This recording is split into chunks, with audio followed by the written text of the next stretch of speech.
khawatir dengan krisis pangan dong? Perlu hati-hati dan waspada, karena masih ada yang namanya perubahan iklim. Kalau iklimnya masih seperti ini, kita insya Allah masih bisa memproduksi beras yang sudah 3 tahun ini, 2019 31,3 juta ton beras, 2020 tetap 31,3 juta ton, 2021 di angka sama 31,3 juta ton secara konsisten, dan kita sudah 3 tahun ini tidak impor beras sama sekali, kecuali beras-beras khusus yang beras Jepang untuk restoran Jepang itu ya, atau beras mati untuk restoran-restoran Timur Tengah saya kira. Iya, beras mahal lah. Iya, beras mahal. Walaupun gandum misalnya naik gitu loh, gandum kita harus impor kan gandum ini dari luar. Artinya banyak juga yang terpengaruh oleh ini. Ya, problemnya gandum kita memang harus impor karena gandum nggak bisa ditanam di Indonesia. Dan ini kita usahakan agar ada substitusi, Pak Karni. Jadi gandum bisa dicampur dengan kasava, singkong, bisa dicampur nanti dengan sorghum. Ini sorghum kita kembangkan di NTT. Kemudian gandum bisa dicampur dengan sagu. Ini terus riset penelitian mengenai ini terus kita lakukan, sehingga tidak ada ketergantungan lagi kita kepada gandum impor.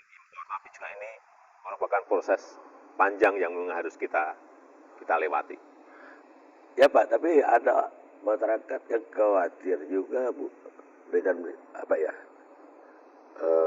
yang Bapak lakukan tentang utang Pak, utang luar negeri kita yang dikhawatirkan masyarakat satu saat kita bisa dianggap itu bangkrut. Nah, jadi utang kita, debt to GDP rasio utang terhadap GDP kita ini masih pada ukuran yang kecil, karena masih di angka 39,6%. Negara lain, misalnya Jepang itu sudah kira-kira 220% terhadap GDP-nya. Amerika, seingat saya 126% terhadap GDP-nya. Dan kita masih 39,6%. Saya kira Menteri Keuangan sangat hati-hati mengenai ini, selalu berhitung, selalu berkalkulasi mengenai ini.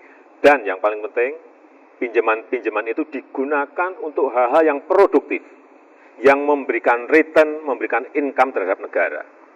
Jadi bukan untuk konsumsi dan lain-lain yang tidak menghasilkan. Baik, tadi Bapak membandingkan kita dengan Jepang dan Amerika soal GDP dan utang.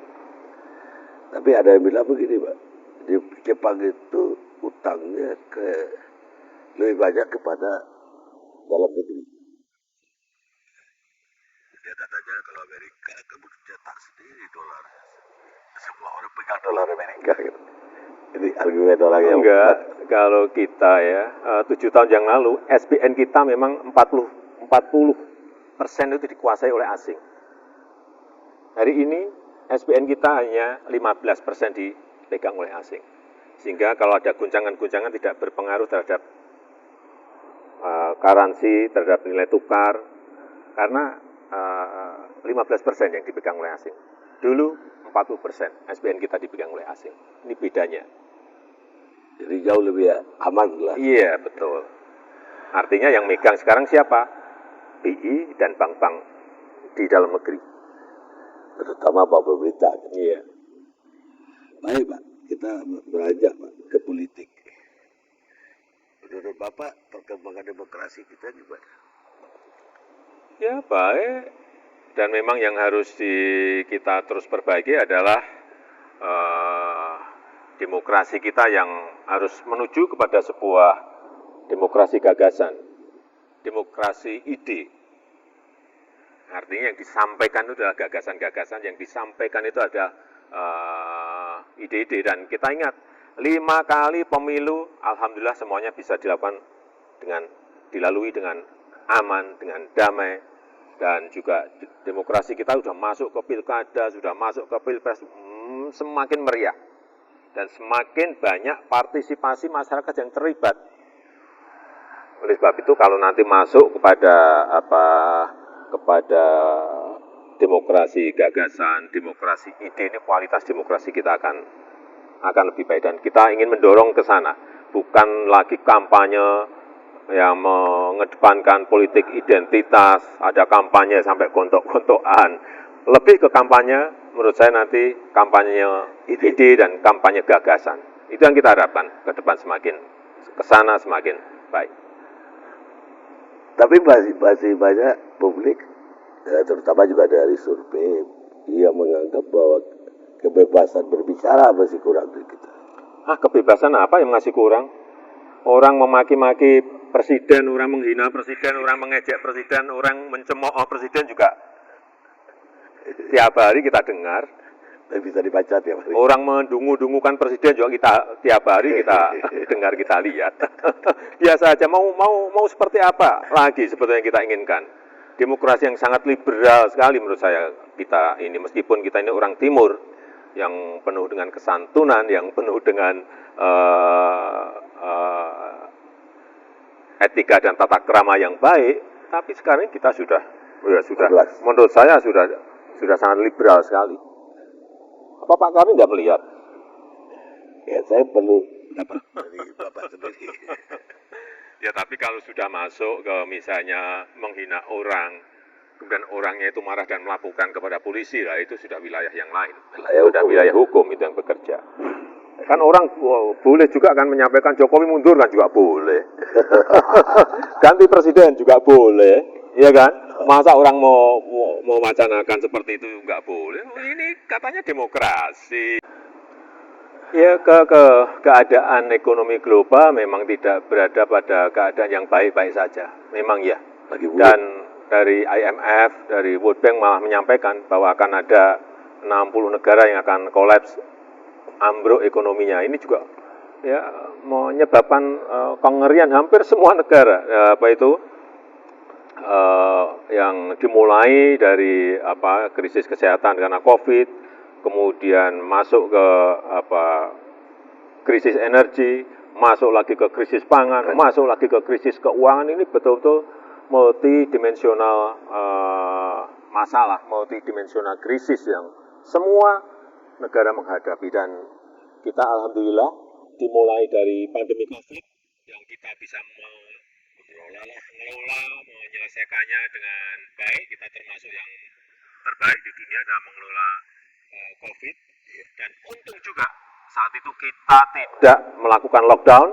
Kalau kita melakukan lockdown, ekonomi kita akan bisa minus lebih dari 17%. Ini yang juga patut kita syukuri, karena pertama kita menghadapi krisis ini bisa mengelola dengan baik, dan itu berkat semuanya, gotong royong semuanya.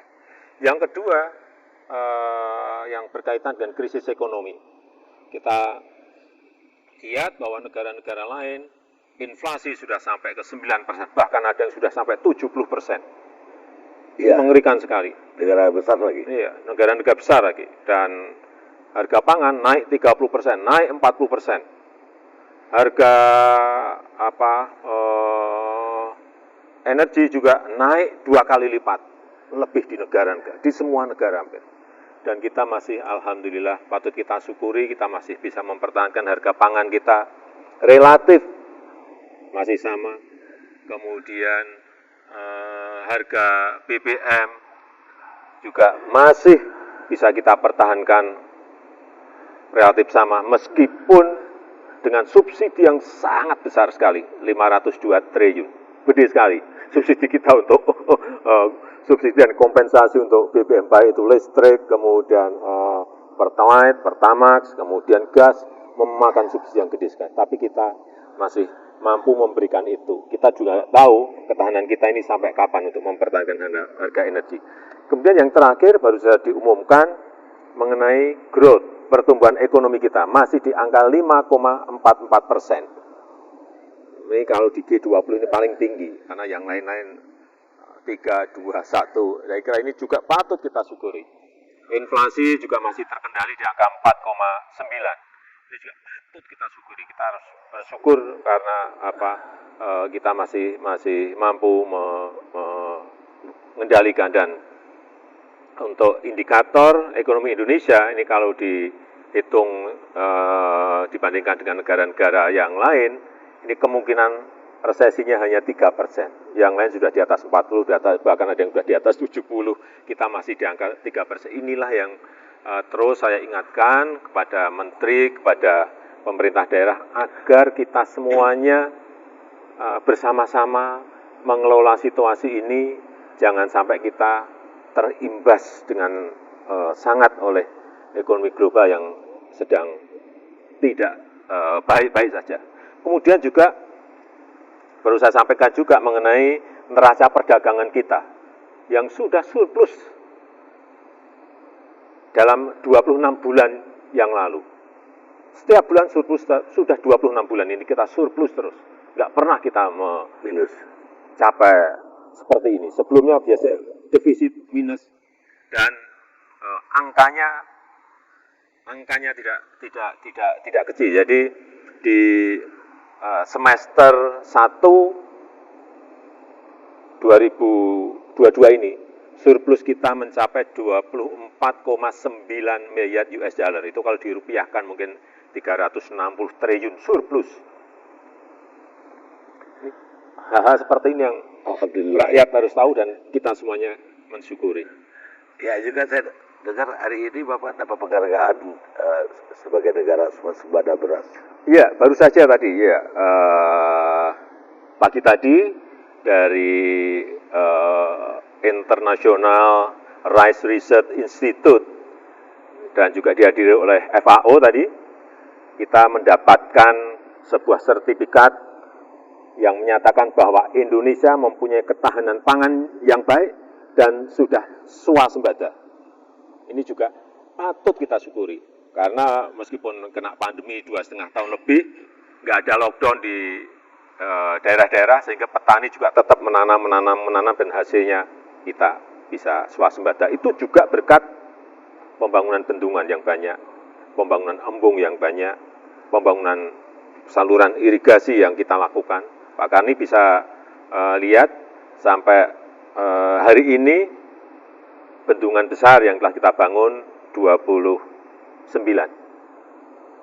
bendungan besar, dan sampai akhir tahun ini 38 bendungan yang akan selesai dibangun, dan sampai 2024 kira-kira 60-an bendungan yang akan diselesaikan. Ini juga ditambah lagi dengan 4.500 embung, artinya air menjadi kunci, dan juga saluran irigasi 1,1 juta hektar. Intensifikasi, ada ekstensifikasi, varietas unggul, pemupukan yang sekarang lebih baik. Saya kira ini kerja terintegrasi Kementerian Pertanian dengan provinsi, dengan kabupaten-kabupaten yang kita miliki, plus petani. Kebebasan apa yang masih kurang? Orang memaki-maki presiden, orang menghina presiden, orang mengejek presiden, orang mencemooh presiden juga tiap hari kita dengar.